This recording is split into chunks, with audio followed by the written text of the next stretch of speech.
एक कहावत तो आपने सुनी होगी कि सैया भय कोतवाल तो डर काहे का। उत्तर प्रदेश की पुलिस के सामने भारतीय जनता पार्टी के नेता का किया गया कारनामा सोशल मीडिया पर चर्चा का विषय बना हुआ है। लोग तरह तरह की बात कह रहे हैं कि भारतीय जनता पार्टी का नेता है तो वो कुछ भी कर सकता है, चाहे वो तालिबानी सजा दे या कुछ भी करे, किसी को घुटनों पर गिराए, कोई फर्क नहीं पड़ता। हम आपको दिखाएंगे कि आखिरकार किस तरीके से लोग जो है इस पर कड़े सवाल खड़े कर रहे हैं। साथ ही साथ हम बताएंगे कि किस तरीके से उत्तर प्रदेश के योगी आदित्यनाथ जो मुख्यमंत्री साहब हैं, वो किस तरीके से नए नए शब्दों का इजाद कर रहे हैं, कैसे एक नफरत के नए बीज को पनपने की कोशिश कर रहे हैं, हलाल सर्टिफिकेट दे रहे हैं। इस पर भी लोगों क्या कुछ रिएक्शन है ये हम बताएंगे। और साथ ही साथ हम बात करेंगे कि बिहार में किस तरीके से भारतीय जनता पार्टी की हालत खराब है और कैसे जो है तेजस्वी भी भारतीय जनता पार्टी के नक्शे कदम पर चलने की कोशिश कर रहे हैं। क्या मुसलमान विरोधी टैग उनके ऊपर भी लगने वाला है? इसको लेकर बातचीत करेंगे। नमस्कार, आपके साथ मैं हूं आदित्य कुमार और आप देख रहे हैं the live TV. The live TV, सच सबसे आगे।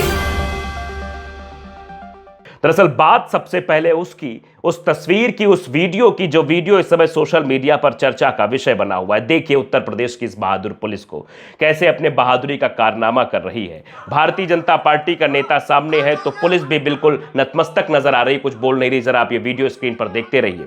हाथ जोड़ के समंदर तुम्हारा गलती कर मैं गलती क्या तेरा बाप है समंदर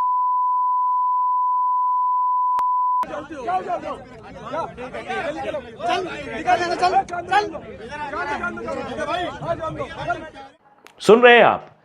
जिन शब्दों का इस्तेमाल किया जाता है वो मैं बोल भी नहीं सकता हूं ऑन कैमरा और कह भी नहीं सकता हूं। और ये सब कुछ किसी आम आदमी के सामने नहीं बल्कि उत्तर प्रदेश की पुलिस के सामने किया जा रहा था। जिस पुलिस के चर्चे किए जाते हैं, जिसको कानून व्यवस्था संभालने की जिम्मेदारी दी गई है, वो पुलिस किस तरीके से काम कर रही है भारतीय जनता पार्टी के नेता के सामने, ये देख लीजिए आप। निगर परवीन ने लिखा है एक्स पर पोस्ट करते हुए कि देखिए ये उत्तर प्रदेश की बहादुर पुलिस है। एक छुटभैया भाजपा नेता गंदी गंदी गालियां दे रहा है, एक व्यक्ति को सड़क पर सजा सुना रहा है, वर्दी में मौजूद कानून के रखवाले तमाशा देख रहे हैं। सोचिए कानून का क्या हाल है, ये आप समझ सकते हैं। लेकिन भारतीय जनता पार्टी का नेता है तो वो कुछ भी बोल सकता है। अब जब किरकिरी होती है तो भाई कार्रवाई भी करनी पड़ेगी। कार्रवाई क्या हुई है जरा ये आप देख लीजिए। ये गिरफ्तारी के बाद ये अब चर्चा बन गई। मेरठ में कार पार्क करने के विवाद को लेकर सड़क पर तालिबानी सजा देने वाला दबंग बीजेपी किसान मोर्चा का जिला उपाध्यक्ष विकुल चपराना निकला, जिसे वीडियो वायरल होने के बाद पुलिस द्वारा गिरफ्तार कर लिया गया है। हालांकि राज्य मंत्री सोमेंद्र तोमर ने भी अपना पक्ष रखा है। सब अपना अपना पक्ष रख लें, लेकिन सवाल यही है कि अगर ये वीडियो वायरल ना होता, ये चर्चा का विषय ना होता, तो शायद ये बात वहीं दब जाती। लेकिन अब भारतीय जनता पार्टी का नेता पुलिस के शिकंजे में है, शांत खड़ा हुआ है। क्या कार्रवाई होगी क्या नहीं होगा ये आगे वक्त बताएगा, लेकिन आप इससे इस बात का अंदाजा जरूर लगा सकते हैं क्योंकि भारतीय जनता पार्टी का नेता है तो क्या उसे लाइसेंस मिल गया है गुंडागर्दी करने का? क्या वो सड़कों पर ऐसे गुंडागर्दी करता हुआ नजर आएगा? चलिए अब अगली बात कर लेते हैं। आप जानते हैं योगी आदित्यनाथ जी को। योगी आदित्यनाथ जी हमेशा बात करते हैं। वैसे मैं एक बुजुर्ग से बातचीत कर रहा था तो उन्होंने मुझसे एक बात कही थी कि भारतीय जनता पार्टी के पास मुद्दा नहीं है। भारतीय जनता पार्टी मुसलमान और पाकिस्तान का नाम लेकर चुनावी मैदान में कूदती है और उसी का इस्तेमाल करके देश के लोगों को अपनी तरफ आकर्षित करने की कोशिश करती है। अब देखिए योगी आदित्यनाथ कह रहे हैं कि हलाल सर्टिफिकेशन हमने यूपी में बैन किया है। हलाल सर्टिफिकेशन के नाम पर एक फूटी कौड़ी भी नहीं देनी है। यह पैसा आपके खिलाफ षड्यंत्र में जाता है। एक नया जिक्र करते हुए, नया महिमा मंडन करते हुए किस तरीके की बातें योगी आदित्यनाथ जी बोल रहे थे, उस पर लोगों को जो है अब रिएक्ट करना शुरू कर दिया है। लोगों ने लिखना शुरू कर दिया है कि मुसलमान, मस्जिद, मदरसा, बुर्का और कब्रिस्तान के बाद आज योगी जी ने अपने नफरत के पिटारे से हलाल शब्द निकाला है। इन शब्दों का इस्तेमाल किया जा रहा है ताकि एक नए नैरेटिव को जन्म दिया जा सके और कुछ जो नए लोगों को जो तैयार किया गया है, जिनको सोशल मीडिया पर व्हाट्सएप यूनिवर्सिटी के जरिए तमाम तरीके की चीज़ें कर कर एक नया नैरेटिव फैला देंगे ताकि मुसलमान के खिलाफ इनको नई चीज़ें मिल गई। देखिए शकील खान भी लिखते हैं, इनको पता ही नहीं है कि हलाल सर्टिफिकेट नहीं लेने पर कितना बड़ा नुकसान हो जाएगा। व्यापारियों को पूरे मिडिल ईस्ट में कोई सामान नहीं लगा। तो ये दरअसल एक पूरी तरीके से जो ये सोची समझी रणनीति है उस पर काम किया जा रहा है। देखिए, और भी योगी आदित्यनाथ के खुद ही एक्स से पोस्ट किया गया है कि ब्रिटिश उपनिवेश की चर्चा होती है, फ्रांसीसी उपनिवेश की चर्चा होती है, लेकिन राजनीतिक इस्लाम की कहीं चर्चा नहीं होती, जिसने आस्था पर कुठाराघात किया है। ये योगी आदित्यनाथ जी बोल रहे हैं। जरा ये थोड़ा सा बयान भी आप सुन लीजिए, उसके बाद आगे की चर्चा करेंगे। सुनिए। अंग्रेजों ने इतने वर्षों तक शासन किया, ब्रिटिश उपनिवेश की चर्चा होती है, फ्रांस के उपनिवेश की चर्चा होती है, लेकिन राजनीतिक इस्लाम की कहीं चर्चा नहीं होती। जिसने आस्था पर कुठाराघात किया, यानी ब्रिटिश उपनिवेशवाद के खिलाफ हम लड़े थे, हमारे पूर्वज लड़े थे। फ्रांस के उपनिवेशवाद के खिलाफ हमारे पूर्वज लड़े थे, लेकिन राजनीतिक इस्लाम के खिलाफ भी हमारे पूर्वजों ने लड़ाई लड़ी थी, बड़ी बड़ी लड़ाइयां लड़ी थी। छत्रपति शिवाजी महाराज को, गुरु गोविंद सिंह जी महाराज को, महाराणा प्रताप को, महाराणा सांगा को हम इसी बात के लिए स्मरण करते हैं,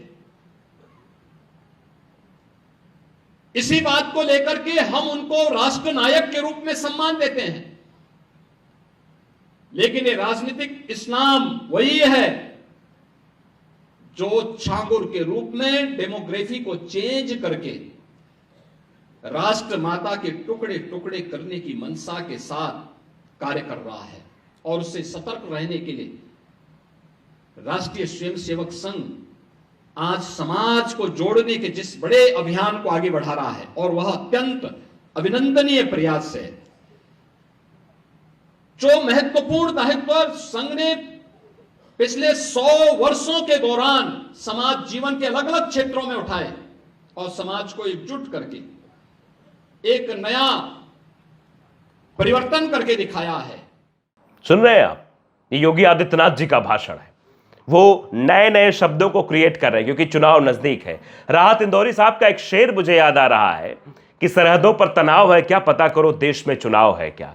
अब यह कहा जा सकता है कि सरहदों नहीं बल्कि मंचों पर तनाव है क्या, मंचों पर मुसलमानों के और इनके लेकर यह तनाव पैदा किया जा रहा है क्या, पता करो कहीं देश में चुनाव है क्या।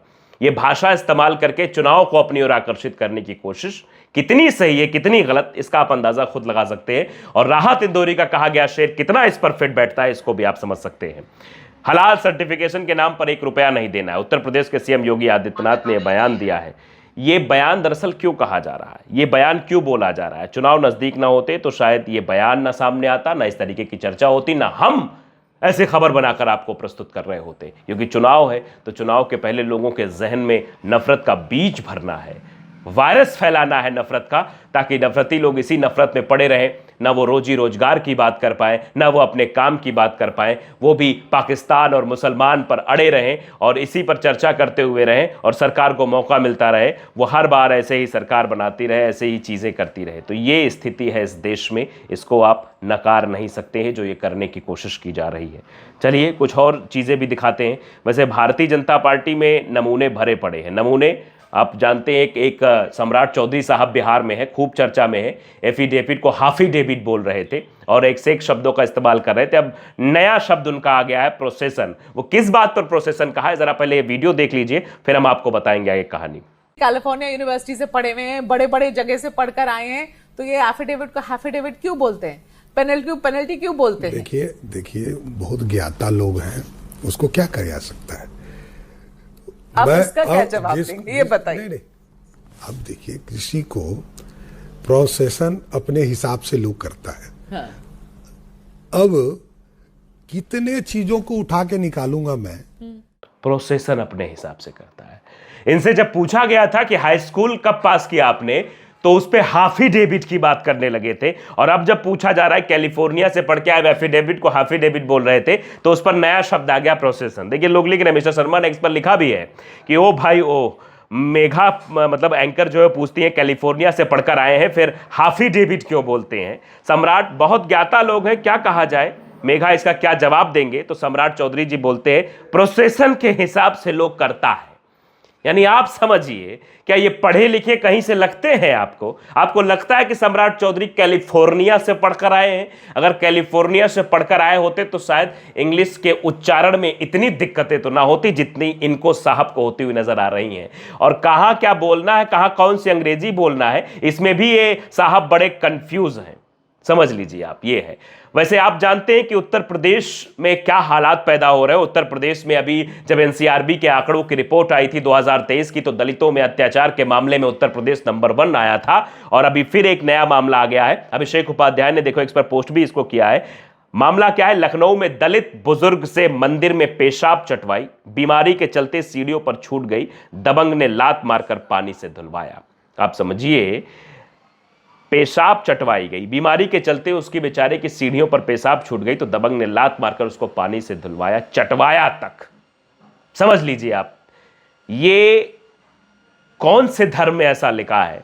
ये किसी बीमार के साथ, क्योंकि किसी भी सनातन धर्म से मैं भी आता हूं, तो सनातन धर्म में भी लिखा हुआ है कि वो चीजें लागू नहीं होती। कोई बीमार है या बच्चा है या बूढ़ा है, उसके ऊपर वो चीजें चाहे व्रत के दिनों चाहे और दिनों वो लागू नहीं होती। ना ही उन पर सूर्य ग्रहण चंद्र ग्रहण के प्रभाव के बारे में भी कहा था इनके लिए छूट होती है। लेकिन आप समझिए कैसे दबंग व्यक्ति ने किया है। मंदिर अपवित्र करने का आरोप लगाकर दलित बीमार बुजुर्ग रामपाल से चटवाई गई पेशाब, लखनऊ में अमानवीयता की पराकाष्ठा कर दी गई है। उत्तर प्रदेश में सरकार किसकी है? योगी आदित्यनाथ की सरकार है। लेकिन योगी आदित्यनाथ की सरकार कर क्या रही, वो तो कहीं और बिजी है, किसी और मसले को लेकर, हलाल सर्टिफिकेट को लेकर बात हो रही है, बात हो रही राजनीतिक मुस्लिमवाद की बात हो रही। लेकिन यहां पर यह बात नहीं होगी कि दलितों के साथ इस तरीके का कृत्य किया जा रहा है। अभिषेक उपाध्याय लिखते हैं, एक दलित को पेशाब चाटने पर मजबूर किया, लखनऊ में अमानवीयता की पराकाष्ठा। मगर यह पराकाष्ठा कहां है? यही तो दलितों को संदेश है, बटेंगे तो कटेंगे का ईश्वरीय आदेश है। 2017 के बाद वाला यही संविधान है, दलितों के लिए वोटों का अद्भुत प्रतिदान है। यह अभिषेक उपाध्याय जी ने लिखा है और बताने की कोशिश की है, समझाने की कोशिश की है कि देखिए देश में ऐसे किस तरीके से चीजें हो रही, किस तरीके की बातें हो रही हैं। अब देखिए एक और चर्चा बहुत तेज हो रही है। देखिए ये मंत्री जी हैं, मंत्री जी का एक बयान आया, मजिंदर सिंह सिरसा है, उनका एक बयान आया है। बात प्रदूषण की हो रही थी, औरंगजेब और अकबर से होते हुए टीपू सुल्तान पर जा पहुंचे, नया बहाना ढूंढ रहे हैं, दिवाली को बदनाम कर रहे हैं। भला दिवाली को बदनाम कोई कर सकता है? सवाल प्रदूषण का है, प्रदूषण ही मुद्दा रहे तो ठीक है। अब प्रदूषण के मुद्दे पर जब सवाल पूछा गया तो बात क्या की जा रही मंत्री जी द्वारा, ये जरा ये भी देख लीजिए। मुझे बड़ी हैरानगी हो रही है, जो पार्टी खुद 10 साल तक नाकाम रही, मैं उनके आंकड़े लेके आया हूं। पहले तो मैं बताता हूं, जो दीपावली को ये ब्लेम कर रहे हैं, ये झूठ है। ये केवल एक किसी वर्ग को खुश करने के लिए किया जा रहा है। ये औरंगजेब और अकबर के चहीते बोल रहे हैं, जिन्होंने टीपू सुल्तान की फोटो लगाई थी विधानसभा में, वो लोग बोल रहे हैं। ये जो 10 साल तक अरविंद केजरीवाल 10 साल तक जो मुख्यमंत्री रहे, मंत्री जी से सवाल प्रदूषण को लेकर किया जा रहा था, लेकिन ये औरंगजेब और टीपू सुल्तान न जाने कहां कहां पहुंचकर चले जा रहे थे। बात प्रदूषण पर हो रही थी। वैसे गोदी एंकर्स ने भी अच्छा काम किया है, इस बार पटाखा फोड़ने की खूब बात कही, और ये भी वो लोग कहते हुए नजर आ रहे हैं कि नहीं ऐसा तो कुछ ही नहीं है, ऐसी तो कोई बात ही नहीं है, प्रदूषण तो फैला ही नहीं है। आपने देखा, हमने कई खबरें आपको दिखाई किस तरीके से प्रदूषण को लेकर जब सवाल पूछा था, नहीं ये तो पहले से था, दिवाली को लेकर यह प्रदूषण नहीं है। इनका दरअसल सब कुछ तय हो चुका है। देखिए दिवाली नहीं, दिल्ली में प्रदूषण की वजह पर्यावरण मंत्री मनिंदर सिंह ने पिछले साल से की तुलना। अब इस पर विंग कमांडर क्या लिखते हैं कि चुन चुनकर सारे नमूने बीजेपी में भरे हुए हैं, बीजेपी के समय हो तो कारण बदल जाते हैं। मतलब अगर प्रदूषण बीजेपी के समय हो रहा है तो कारण उसका दूसरा है, कारण दिवाली नहीं कुछ और है। जबकि दीपावली के अगले दिन ही एयर क्वालिटी इंडेक्स दिल्ली खराब हो गया, दिल्ली की हवा सांस लेने लायक नहीं है। अगर आप सांस लेते हैं तो 40 से ऊपर सिगरेट अपने फेफड़ों में ले रहे हैं बिना सिगरेट पिए, ऐसा आंकड़ा है। आप समझ लीजिए कितनी AQI खराब है। लेकिन इनको इससे मतलब नहीं है, इनको तो बस अब समझ लीजिए आप क्या ही चल रहा है। अब देखिए जरा एक और खबर है, जो क्या बिहार में वाकई में बीजेपी की हालत खराब है या फिर तेजस्वी भी वही काम करते हुए नजर आ रहे हैं जो बीजेपी कर रही है। देखिए वहां से टिकट काट दिया गया। तेजस्वी यादव ने बिहार के गोविंदपुर विधानसभा सीट से मोहम्मद कामरान का टिकट काटकर पूर्णिमा यादव को दे दिया। राजनीति बलिदान मांगती है और जब बलि के लिए मुसलमान मिल जाए तो क्या ही कहने। साल 2020 में के चुनाव में कामरान ने आरजेडी के टिकट पर इन्हीं मैडम जी को, जो जेडीयू से थी, लगभग 33,000 वोटों से हराया था। पूर्णिमा ने हाल ही में आरजेडी ज्वाइन किया तो टिकट भी मिल गया। अब राजनीति के धुरंधर ज्ञानी बताएं ऐसा क्यों हुआ। आप ये देखिए, समझिए इस बात को कि किस तरीके का हो रहा है काम। गोविंदपुर में सभी समाजों ने से समर्थन पाकर 30,000 से अधिक वोटों जीतने वाले विधायक कामरान का टिकट आरजेडी ने काट दिया। पर नरकटियागंज में वही दीपक यादव जो कभी वीएचपी की राजनीति का चेहरा रहे, उन्हें तेजस्वी यादव ने दोबारा मौका दिया। क्या यही है नई राजनीति? अशरफ हुसैन ने एक्स पर पोस्ट करते हुए इस नई राजनीति के बारे में पूछा है। सवाल कई सारे हैं, इन सवालों का जवाब आखिरकार क्यों नहीं दिया जा रहा है? तो आप समझिए कि ये राजनीति है साहब, यहां कुछ भी हो सकता है। नमस्कार।